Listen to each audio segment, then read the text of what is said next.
설교하면서 말씀을 드리려고 했는데 이제 저희 남편이 먼저 찬양을 하는 바람에 이제 말씀을 드리면 하여튼 우리 남편이 은퇴를 했고 은퇴에 맞춰서 우리 남편 은퇴에 맞춰서 제가 좀 일찍 은퇴를 해가지고요 지금 가르치고 있지 않고 한 2년 전까지 가르치는 일을 했었습니다.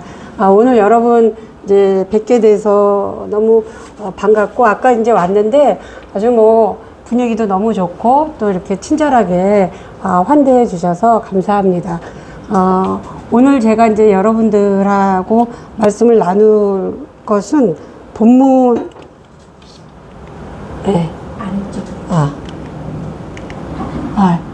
예, 본문을 아까 이제 얘기가 안 나왔는데 본문은 마태복음 14장에 있는 이야기인데 본문이 이미 안 나왔으니까 요 그림만 보면서 우리가 이제 오늘 무슨 얘기를 할 것인가 한번 추정해 보실 수 있을 것 같습니다. 자, 이 그림 요거 지금 앞에 그냥 불 꺼 주시는 게 잘 보일 것 같은데요.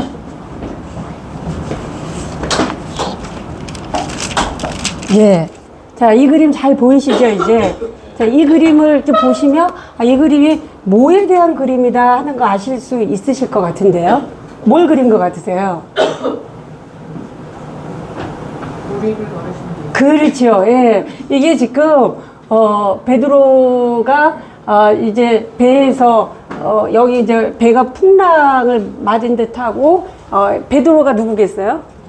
예, 빠진 요 사람이 베드로고 이제 무리를 걸어오신 예수님의 그림입니다. 이게 렘브란트가 그린 그림인데 렘브란트의 특징은 뭐냐면은 같은 주제를 이렇게 두 번, 세 번 많이 그려요. 그래서 요 그림도 한번 그리고 그 다음에 더 뒤에 요거는 지금 언제 그린 거냐면 1632년 경에 그린 그림이고 그 다음에 이거를 어디다가 눌러야지. 화살표 내려가는 거. 예. 자, 요 그림은 그보다 좀 늦게 그린 거예요. 1658년에서 1660년 정도로 추정되는 기간에 그린 건데 이제 같은 주제인 거죠. 근데 같은 주제인데 여러분들이 보시면 제가 이거를 약간 그림을 좀 찌그러뜨리면서도 두 개를 함께 놨어요. 요게 첫 번째 그림, 그 다음에 그림 5가 이제 두 번째 그림인데, 같은 이야기를 그렸지만은 좀 포인트가 달라졌죠? 첫 번째 그림은 포인트가 어디에 있어요? 예. 그렇죠. 물에 베드로가 빠져가고 있고, 그것을 이제, 건지고 있는 예수님의 모습이고, 건지려고 하는 두 번째 그림의 포인트는 빠진 거를 끄집어내는데 초점이 있잖아요. 그래서 이제 이 두 그림을 그렸는데 이 두 그림을 보시니까 오늘 본문이 어디에 있는 거다, 무슨 이야기를 하는 거다, 너무 잘 상상이 가시잖아요. 상상이 가시면서 어떤 생각이 드세요?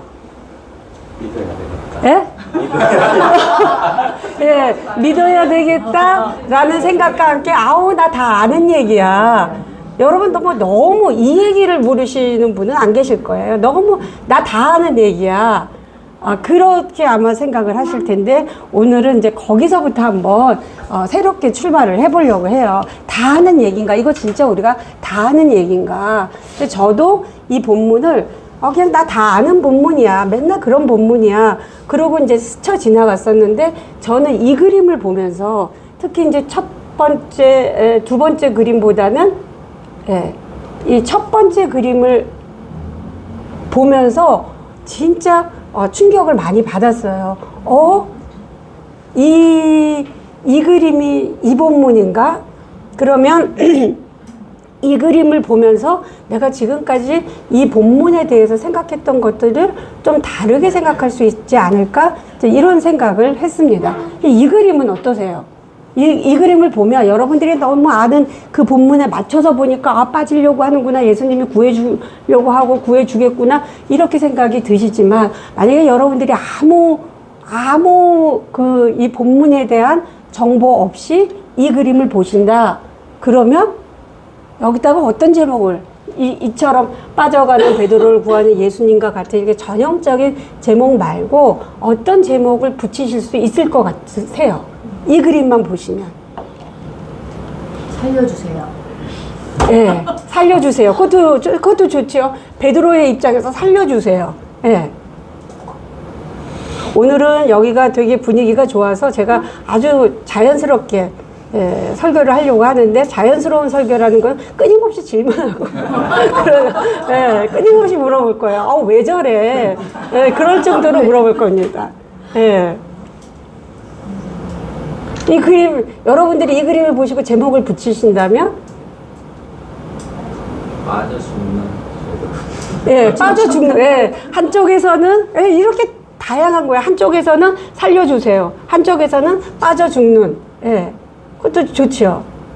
근데 여러분들은 진짜 되게 신앙적이신 것 같아요. 저는 이 그림을 그냥 보면 지금 난리가 났잖아요. 이게 이제 파고가 되게 높은 거예요. 배는 난리가 났고, 얘는 빠진다고 저렇고 하고, 예수님은 손을 내밀고 있고, 이 사람은 지금 얘가 빠진 줄 알고 막 배를 바깥에서 나오고, 이런, 소위 말해서 이 장면은 되게 난리법석을 치는 장면이잖아요. 그 난리법석을 치는 이 장면 속에서 여러분들은 이 베드로의 입장에서 뭐 살려주세요, 죽을 것 같아, 뭐 이런 제목을 붙였지만, 저는 이 사람들의 입장에서 베드로를 보면 어떨까? 이 사람들의 입장에서. 그래서 제목을 제가 아니요. 그래서 무엇을 의심하느냐가 아니라 요 제목을. 그래서 요 제목을 제가 왜 저래로 붙였어요. 조금 아까 그래서 제가 힌트 겸, 왜 저래. 이 사람들의 입장에서는 왜 저래. 언제 나가서 언제 빠지고, 아니, 지금 이 안도 수습하기가 힘들어 죽겠는데, 제가 빠져있으니 우리는 여기도 복잡하고, 저기도 복잡하고, 지금 바깥에서는 무슨 일이 일어나고, 안에는 무슨 일이 일어나는 거야. 도대체 왜 나갔는데, 제가. 그러지 않겠습니까? 그래서 제가 이 제목을 왜 저래로 붙였어요. 근데 왜 저래를 붙여놓으니까, 진짜 왜 저래. 베드로가 왜 나간 건데. 이렇게 본문을 다시 묻게 되더라고요. 그러니까 그동안 우리가 신앙적으로만 있을 때는 여러분들이 하신 것처럼 살려주세요. 죽을 것 같아. 죽을 것 같으니까 예수님의 도움이 필요한 거고, 이제 이런 식으로만 생각했다면 이 본문을 좀 다시 볼 수 있지 않을까. 그래서 우리는 지금까지 늘 이 본문에 대해서 어떻게 생각을 했냐 하면은, 무엇을 의심하느냐, 뭘 의심한다고 얘기를 했어요. 지금까지 너 걸을 수 있어. 왜 빠지는데? 믿음으로 걸을 수 있는데, 물 위를. 근데 왜 빠지느냐? 그건 네가 믿음이 없어서다. 이렇게 우리가 생각을 했었잖아요. 근데 그건 우리의 생각이고, 본문도 그렇게 이야기하는가? 본문은 진짜 베드로가 왜 이러고 있다고 이야기를 하고 있는가? 무엇을 진짜 베드로가 진짜 의심하고 있는 것, 혹은 진짜 의심하지 말아야 할 것은 무엇인가 하는 것들을 본문에서 이제 한번 찾아보려고 하는 거죠. 너무 재밌겠죠? 그래서 본문을 보시면, 오늘 본문은 14장, 마태복음 14장에 있습니다. 14장 22절에서부터 33절까지인데, 제가 본문으로 이렇게 잡을 때는 이제 이야기가 22절에서부터 33절까지 길게 있지만, 저는 이제 본문을 되게 짧게 잡아요. 짧게 잡는 이유는, 여러분들이 어차피 설교를 이렇게 들으시면 설교의 내용을 다 기억하거나 설교의 본문들을 이제 다 이렇게 기억하실 수가 없잖아요. 그래서 그래도 아주 그냥 이 구절만은, 그러니까 이번 주에 이 구절 하나만은 좀 생각을 했으면 좋겠다. 그래서 제가 아주 짧게 이렇게 본문을 잡는데, 오늘 본문은 마태복음 14장 28절로 제가 잡았습니다. 28절은 뭐냐면, 베드로가 대답하여 이르되 주여 만일 주님이시거든 나를 명하사 물 위로 오라 하소서 하는 요 부분으로 잡았는데, 요 부분을 앞에 뒤에와 연결시켜서 문맥을 보면 그 앞에는 이 이야기가 있기 전에 앞에는 어떤 일이 있었냐면 예수님이 오병이어, 여러분 뭐 너무 잘 아시는 오병이어 이야기가 있어요. 그리고 이제 예수님이 자기는 남아있고 그리고 제자들을 먼저 그 배를 타고 제자들을 보냅니다. 그러니까 제자들을 보내고 어디로, 이 이야기의 그 다음 이야기를 보면 제자들을 어디로 보내냐면 게네사렛으로 보내는 거예요. 그러면 예수님이 있던 곳에서 다음까지 가는 요 기간 동안에 제자들이 뭐를 하냐면 배를 타고 이동을 합니다. 그러니까 제자들이 배를 타고 이동을 하는데 한밤중에 여기 이제 그 뭐라고 나오냐면은 사경 정도에라고 이야기가 나와요. 사경 정도라고 하는 것은 몇 시냐면은 우리 지금 시간으로서는 새벽 3시에서 6시경입니다. 이 기간 동안에 이제 밤에 한밤중에 가는데 큰 풍랑을 만나는 거예요. 큰 바람을. 그러니까 제자들은 예수님을 남겨두고 자기네끼리 한밤중에 배를 타고 가다가 풍랑을 만나요. 이게 굉장히 이게 큰 그 어려움에 직면을 한 거잖아요. 밤중이고 깜깜하고 다른 방법이 없고 바람은 비바람은 몰아치고 사실 굉장히 위급한 상황입니다. 그러니까 이 위급한 상황에 어떻게 할지 모르는 제자들을 위해서 예수님이 떨어져 있던 예수님이 오는 거예요. 근데 떨어져 있던 예수님이 지금 올 수 있는 방법이라는 것은 요즘 같아서는 뭐 여러 가지 뭐 방법들을 동원할 수 있겠지만 그 당시에는 예수님의 방법이라는 거 아무것도 없잖아요. 제자들은 위험에 처해 있고 예수님이 제자들을 구할 수 있는 방법은 단 하나예요. 그 단 하나가 뭐였어요?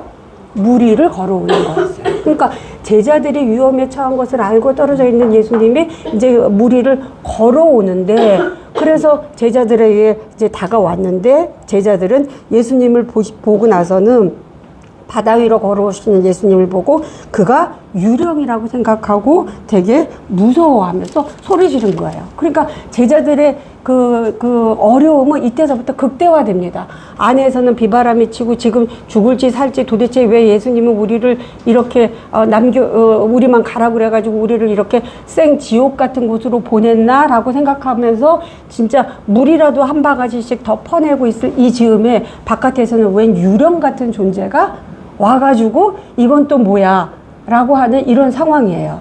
근데 제자들이 그렇게 유령인 줄 알고 무서워하니까 예수님이 오셔서 뭐라고 얘기하시냐면은 안심하라, 나니 두려워하지 말라. 제자들이 지금 예수님을 보고 유령이라고 생각하고 무서워하니까 안심해라, 나다라고 이야기를 하는 거예요. 근데 이 나다라고 하는 표현은 굉장히 중요한 표현입니다. 특히 뭐 복음, 우리 마태, 마가, 누가복음에서도 중요하지만 요한복음에서는 굉장히 중요하게 사용돼요. 나다. 그러니까 이제 만약에 우리가 이제 뭐 헬라어로 하면은 에고 에이미 이런 표현이거든요. 그러니까 나다라고, 예수님이 나다라고 하는 것은 예수님의 정체를 그대로 드러내 주는 거예요. 나다. 그거는 사실은 늘 예수님이 나는 누구인지, 내가 무엇을 하는지, 이런 것들을 늘 이야기를 해왔고, 지금 여기서 안심해, 나야, 두려워하지 마, 이렇게 얘기를 하는 거예요. 그러니까 이 정도면, 여기서 이제 여러분들도 한번 생각을 해보시는 거죠. 이 정도면, 이 한밤중에 유령같이 나타난 이가 나야, 안심해, 두려워하지 마. 그럼 여러분들은 어떻게 하시겠어요? 여러분들은 어떻게 하시면 돼요? 믿음이란 건 어떻게 하면 돼요? 예? 그렇죠. 감사합니다. 두려워하지 말라고 그랬으니까 지금까지는 두려웠잖아요. 근데 나야 두려워하지 마. 그러면 두려워하지 않으면 되겠구나. 이제는 문제가 해결되겠구나. 이렇게 생각하면 되는 거잖아요. 이렇게 생각하면 돼요. 나다. 안심해라. 두려워하지 마라. 그러면 그 말대로 하면 돼요. 근데 그 말대로 하면 된다고 생각하면서 그 다음 이 28절을 읽으면, 오늘 본문이 이건데 이걸 읽으면 주여 만일 주님이시거든 나를 명하사 물 위로 올라오라고 하십시오. 물 위로 오라 하십시오. 이렇게 얘기를 하는 거예요. 그러니까 여러분들이 성경을 읽으실 때 예수님이 나타났다, 안심하라고 그랬다, 그럼 안심하겠지 라고 생각을 해야 되는 그 부분에서 베드로는 지금 어떻게 하는 거예요? 나는 그냥은 안심 못해. 이렇게 얘기하는 거예요. 그냥은 안심 못해. 당신이 예수라면, 당신이 진짜라면, 그러면 나도 당신처럼 무리를 걸으라고 해. 그렇게 하는 거예요. 어떠세요? 어떠세요? 제가 생각하기에 되게 못됐어요. 되게 못됐잖아요. 네. 안심하라 그러는데 거기다가 조건을 내세우는 거예요. 조건을. 당신이 예수라면 이렇게 해달라. 근데 여러분들이 이걸 보면서 사실은 깜짝 놀라야 돼요. 당신이 예수라면 이라는 이 표현을 들으시면서 왜 놀라야 돼요? 의심하니까. 예? 의심하니까. 예, 의심하니까도 놀라지만 마태복음을 쭉 읽다 보면 진짜 이 표현이 당신이 예수라면 과 같은 이 표현이 진짜 나쁜 표현이구나, 좋지 않은 표현이구나 를 알 수 있어요. 왜냐하면 이 말을 누가 했냐 하면은 이 말을 사탄이 하잖아요. 이 말을 마태복음 4장에 보면 예수님이 사탄으로부터 3번 시험 당하는 게 있어요. 근데 사탄이 똑같은 문맥으로 뭐라고 하냐면 당신이 하나님의 아들이라면, 이게 여기 하나님의 아들 대신에 예수만 따로 들어간 거예요. 똑같은 원문입니다. 당신이 하나님의 아들이라면 뭐라 그래요? 이 돌 빵으로 만들어 봐. 이거예요. 당신이 하나님의 아들이라면 어떻게 하라는 거예요? 이 위에서 떨어내봐. 너 안 죽을 거 아니야? 이건 아주 전형적으로 예수님을 시험하는 사탄의 표현입니다. 근데 저는 이 사탄보다 더 나쁜 거 아닌가? 베드로의 이 표현이 이래요. 왜냐하면 사탄은 뭐예요? 자, 하나님의 아들이면은 그냥 돌을 떡으로 만들어 네가 위에서 떨어져. 이거는 예수님한테 객관적으로 어떤 걸 보여달라는 거잖아요. 근데 베드로는 지금 뭐예요? 당신이 예수라면 어떻게 해? 나를 좀 어떻게 해봐요. 당신이 예수라면 뭘 보여줘가 아니에요. 이미 예수님은 무리를 건너오는 것을 통해서 예수가 누구인지를 보여줬잖아요. 사탄이 원했던 거랑 똑같은 거잖아요. 예수님이 가지고 있는 놀라운 모습들을 이미 보여줬는데 베드로는 예수님의 놀라운 모습보다는 이 놀라운 모습을 어떻게 하고 싶은 거예요? 내가 갖고 싶은 거예요. 내가. 당신이 예수라면 나도 당신처럼 하게 해줘. 이렇게 얘기를 하는 거예요. 그래서 저는 이 표현을 보면서 베드로 진짜 어때요? 네, 참 좋은 표현이에요. 못돼 처먹었다? 이걸 조금 더 순화시키면 뭐예요? 굉장히 욕심이 사납다. 저는 그런 생각이 들어요. 이게 웬 욕심이냐. 지금 안에서는 비바람이 몰아치면서 난리가 났는데 자기는 뭘 하고 싶은 거냐면 나는 예수님처럼 무리를 좀 걸어야 되겠어. 그래야지 당신이 누구인지를 내가 믿겠어 라고 하는 거예요. 그랬더니 그나마 사탄한테는 야 네가 사람이 떡으로만 살 수 없다. 네가 어떻게 하나님을 시험하느냐 라고 했던 예수님이 제자니까 그래? 그럼 걸어라. 그래서 무리를 걷는 거예요. 근데 바람이 부는 걸 보니까 무서워서 빠졌어요. 그래서 예수님이 구해주면서 뭐라고 하냐면은 네가 왜 의심하느냐 라고 얘기를 했어요. 그래서 우리는 이것을 왜 의심하느냐, 이걸 뭐와 연결시키냐면 바람을 보니까 무서워했다. 그래서 빠졌다. 바람을 보고 무서워하지만 않았다면, 그렇다면은 무리를 걸었을 텐데 왜 바람을 보고 의심을 했는가.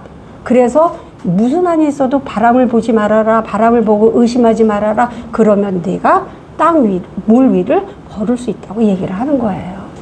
근데 지금 여기서 믿음이 적은 자야 왜 의심하느냐 라고 했을 때 이 의심이 바람을 보고 한 그 의심에 연결될 것인가, 아니면 더 위로 연결될 것인가. 저는 이 의심이 바람을 본 것에 해당하는 것이 아니라 예수님을 처음 만났을 때 예수님이 나야 안심해, 두려워하지 마 라고 얘기했는데 거기다가 이제 조건을 내세우면서 나에게 무엇을 보여봐 라고 말했던 그 시점하고 연결되는 것이라고 봅니다. 우리가 어디서부터 지금 베드로의 모든 잘못이 시작됐을까? 예수님의 음성을 알아듣지 못한 거예요. 물에 빠진 것이 아니, 무리를 걷다가 바람 보고 무서워한 것이 아니라. 왜냐하면 이게 보세요. 베드로가 지금 물 위를 걷는다고 해서 이 문제가 해결돼요? 안 돼요? 해결이 안 돼요. 그래서 내가 저 사람 왜 저래? 라는 제목을 붙인 겁니다. 지금 저는 물 위를 계속해서 걸었더라면 이 그림은 더 코믹하게 그려졌을 거라고 생각을 해요. 보세요. 아내 사람은 지금 이 비바람 때문에 온갖 고통을 겪고 있는데 예수님이 왔는데 베드로는 자기가 물 위를 계속 걷는다고 생각을 해보면 베드로 물 위 걷는 거랑 이 아내 문제가 해결되는 거랑은 전혀 별개의 것인데 진짜 왜 저러고 있는지 모르는 일이 벌어진 거예요. 그렇잖아요. 예수님이 지금 물 위를 걸어온 거에는 분명한 목적이 있어요. 왜 걸어왔어요? 물 위를 걸어서? 네, 그건 제자들이 지금 위험에 처했기 때문에 제자들을 구해주러 온 거예요. 제자들의 생명을 구해주러 예수님은 물 위를 걸어와요. 그것이 새벽이든지 그것이 밤이든지 어떤 때든지 가리지 않고 제자들을 살릴 수 있는 온갖 방법으로 예수님은 제자들한테 오는 거예요. 근데 지금 베드로가 물 위를 걷는다는 건 도대체 무슨 의미인가? 베드로가 물 위를 걷는다고 해결될 수 있는 건 아무것도 없어요. 그렇잖아요.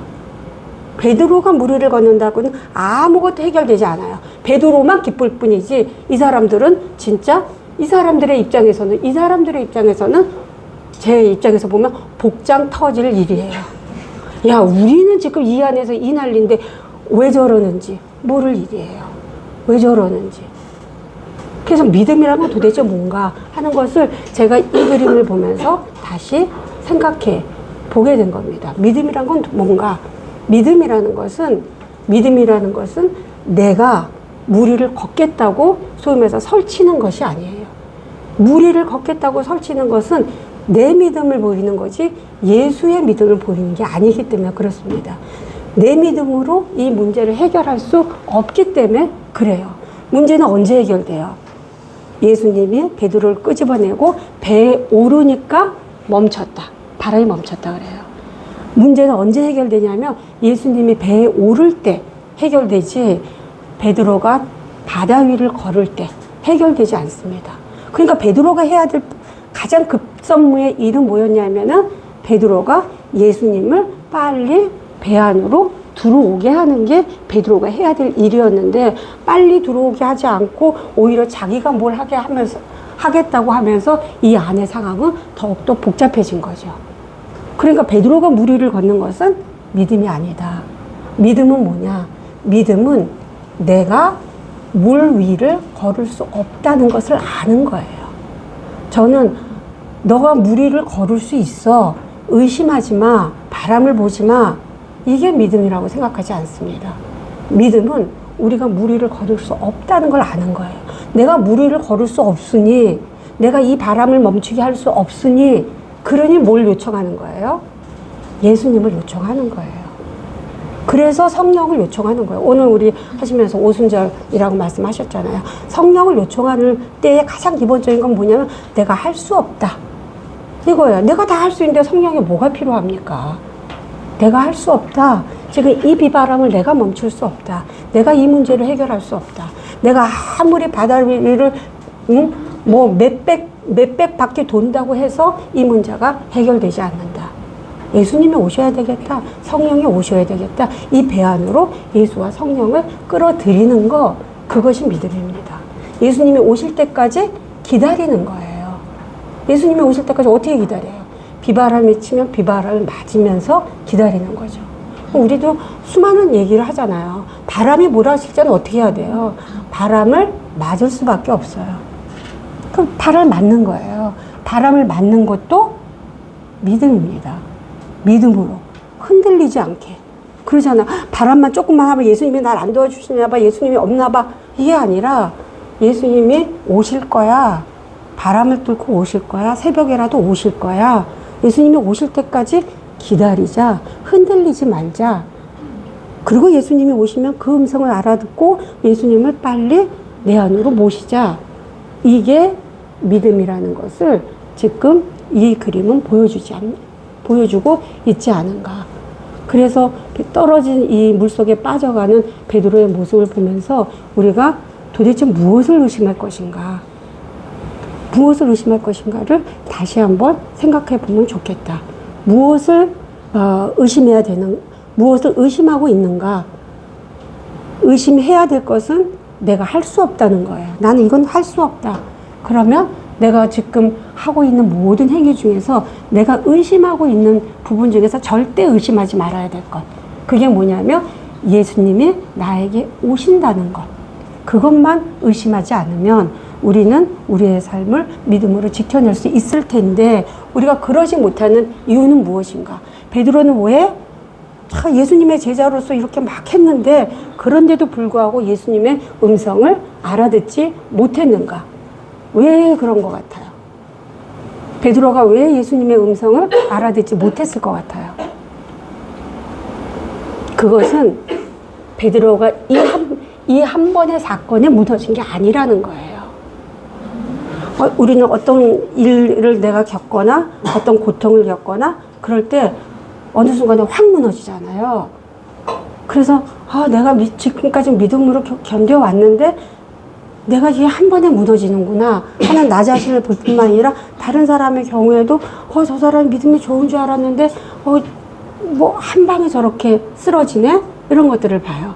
근데 저는 그게 한 방이 아니라고 봅니다. 한 방이 아니라 이번 사건이 아니라 그 이전의 모든 그들의 삶을 다시 한번 돌아봐야 돼요.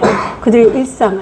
그러니까 내가 지금 한번 예수님의 음성을 못 들은 것이 아니라 그동안 나의 수많은 일상 속에서 나의 수많은 삶의 모든 순간 속에서 내가 예수님의 음성을 잘못 기억하고 있지 않나? 내가 잘못 이해하고 있었던 것이 아닌가? 하는 것들을 살펴볼 필요가 있지 않을까? 베드로는 이 앞에서도 오병이어 사건을 봤잖아요. 예수님이 그렇게 오병이어를 가지고 5,000명이나 먹이고 또 남기고 하는 것을 봤잖아요. 봤음에도 불구하고 그 다음에 금방 예수님이 안심해 라고 했을 때 예수님이 누구인지 하는 것들을 알지 못했다는 것은 지금 이 사건에서도 예수님이 누구인지를 알지 못했다는 거예요. 수많은 예수님의 가르침을 보고 예수님의 기적을 봤지만 사실은 몰라요. 모르니까 이런 일이 터졌을 때 또다시 그럼 예수라면 나한테 좀 보여줘봐 라는 그런 이제 반응을 보일 수밖에 없다면 가장 중요한 것은 나의 일상에서 나의 오늘 하루에서 내가 예수님의 음성을 잘 듣고 있는가, 예수님이 누구인지를 잘 알고 있는가 하는 것들을 늘 내 믿음을 확인하는 것이 필요하지 않을까 이런 생각을 합니다. 그리고 그 믿음을 확인하는 중에 가장 중요한 것은 내 믿음과 내 욕망을 자꾸 분리시켜야 돼요. 우리는 큰 믿음을 자꾸 요구하잖아요. 그리고 그 큰 믿음으로 큰 일을 할 수 있다고 생각을 합니다. 그리고 그 큰 일을 통해서 뭔가 나를 보여주고 싶어. 하지만 실질적으로 큰 믿음은 우리에게 큰 욕망이지 그게 나를 바른 믿음의 길로 끌고 가는 것은 아니다. 지금 베드로가 예수님한테 나도 당신처럼 걷게 해달라. 이게 도대체 무슨 의미가 있는가? 아무 의미가 없잖아요. 근데 나는 내가 무리를 걸었다면 그거는 나한테 굉장한 훈장이 되겠죠. 내 믿음에. 그 훈장으로 살고 싶어 한다면 그건 사실은 믿음이 아니에요. 믿음은 예수님의 능력을 내가 소유하는 게 아닙니다. 믿음은 뭐예요? 그냥 예수님의 일을 하는 거예요. 근데 능력이 없어도 일을 할 수가 있어요. 내가 예수님의 능력을 소유하지 못하지만 예수님의 일은 늘 예수님의 도움을 통해서, 성령의 도움을 통해서 내가 그때그때 해야 될 일을 할 수 있게 해주잖아요. 그러니까 내가 사람들한테 보이고 싶어 하는 어떤 능력에 집착하지 않아도 내가 예수님의 일을 하고자 한다면 나는 그 일을 하면 되는데 나는 일을 하기보다는 뭘 자꾸만 갖고 싶어 하냐 하면은 능력을 갖고 싶어 해요. 예수님의 능력을.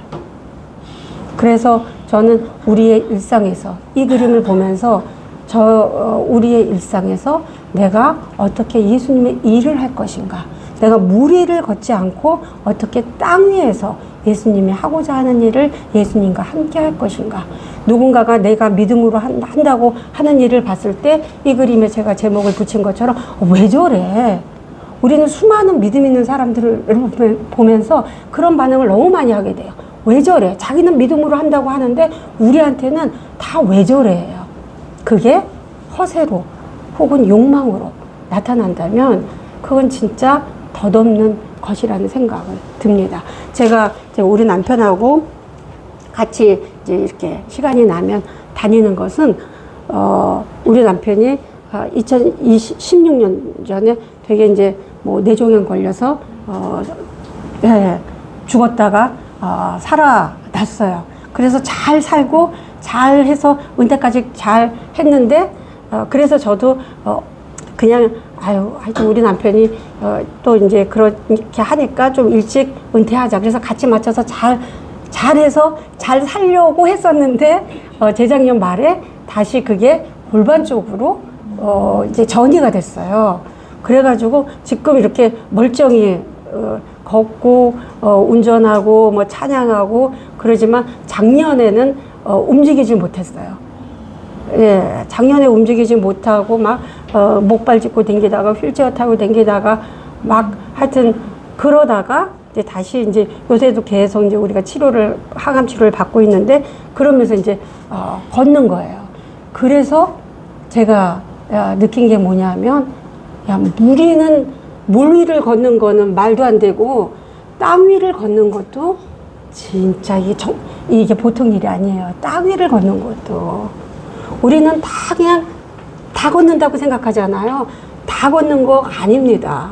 다 걷는 게 아니에요. 그러니까 땅 위를 걷는 것 자체가 어떤 일이에요? 너무 감사한 일이에요. 너무 감사한 일. 네. 땅 위를 걸으면서 더욱이 복음을 전할 수 있다. 복음대로 살 수 있다. 이 이상 감사한 일이 없어요. 그거 믿음으로 살면 되는데 땅 위를 제대로 걷지도 않으면서 내가 바다를 걷겠다. 바다를 걸어서 내가 할 수 있는 일이 아무것도 없음에도 불구하고 우리는 그 욕망을 가지고 큰 믿음을 키워나간다면 이거는 진짜 너무 산으로 가는 믿음이 아닐까 그런 생각을 했습니다. 그래서 제가 이제 우리 남편하고 시간 날 때 같이 다니면서 제일 많이 보여주고 싶은 게 우리 남편 걷는 거예요. 그래서 이제 늙어서 기억력도 자꾸만 잊어버리잖아요. 그래서 아까도 이제 찬양을 하면서 이걸 이렇게 꼭 쥐고 있었던 이유가 뭐냐면 여기다가 자꾸만 가사를 이 찬양은 우리 남편이 수없이 불렀던 건데도 불구하고 가사를 이렇게 써놓고 혹시나 잊어버릴까 봐.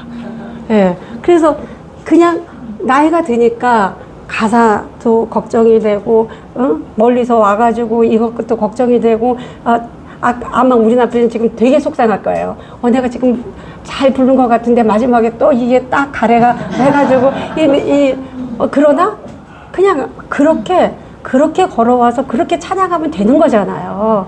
우리가 어떻게 완벽하게는 어차피 못하지만 내가 걷는 이 걸음걸이로 땅 위에서 내 믿음이 어떠한가 그리고 이 믿음을 어떻게 나눌 것인가 이것만 해도 나는 이게 바른 믿음이 아닐까 이 믿음으로 우리가 갔으면 좋겠다라는 생각을 합니다. 그래서 제가 이것들을 보면서 늘 생각해요. 내가 하는 것들이 왜 저래라는 걸로 비치지 않을 수 있는 나의 일상 그리고 나의 일상에서 놓치지 않을 하나님의 은혜와 또 예수님의 사랑을 감사할 수 있다면 그리고 그것을 전할 수 있다면 그러면 됐다. 그래서 요 배를 타고 이 사람들이 겟세마네에 도착하고 그리고 거기서 이 사람들이 하는 것은 그 우여곡절을 걷고 이 사람들이 하는 것은 거기서 복음을 전하는 거예요.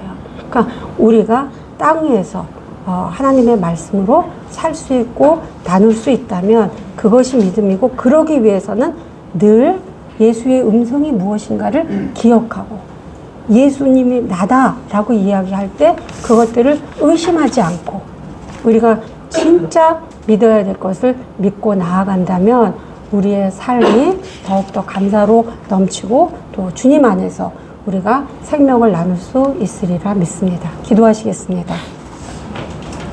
사랑의 하나님, 늘 저희와 함께 하시고 늘 저희를 찾아와 주시니 감사합니다.